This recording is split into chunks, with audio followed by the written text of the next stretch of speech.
ప్రభు నామమునకు స్తోత్రం కలుగునుగాక. ఈ ఉదయకాలము మీకందరికీ వందనాలు తెలియచేస్తున్నాను. ఈ దినము మిమ్ములను బలపరచు దేవుని మాట.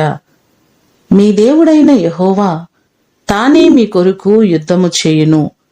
యెహోషువ గ్రంథము 23వ అధ్యాయము 10వ వచనం.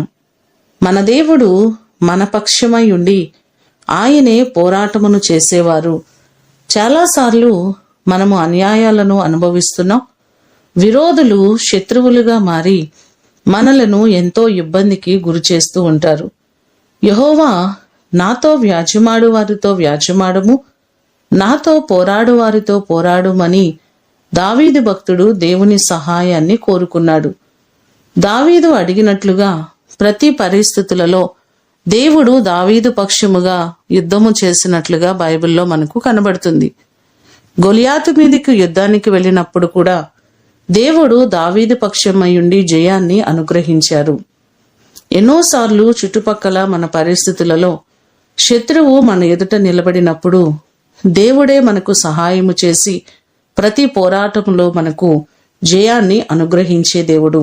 ఈ మాటలు వింటున్న మీకందరికీ ప్రభువు తోడయుండి ఆయన మీ పక్షముగా నిలబడి శత్రు భయమంతటి నుంచి ఆయన విడిపించి మిమ్ములను ఆశీర్వదించునుగాక.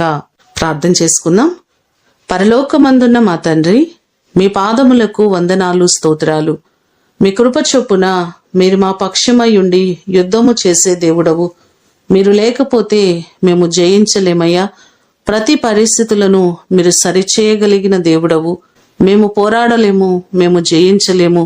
ఎన్నో మారులు అపవాది మా మీద పోరాడుచున్నప్పుడు ప్రతి పోరాటములో మాకు జయాన్ని కలుగు చేయండి.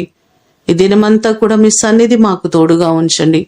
మా ప్రియులెల్లరినీ జ్ఞాపకం చేసుకుని ప్రతి వారికి నీ కృపాక్షేమములు తోడుగా ఉంచమని యేసు అతి ఘనమైన నామమున అడిగి వేడుకొని పొందియున్నాము తండ్రి. ఆమేన్. దేవుడు మిమ్ములను దీవించునుగాక.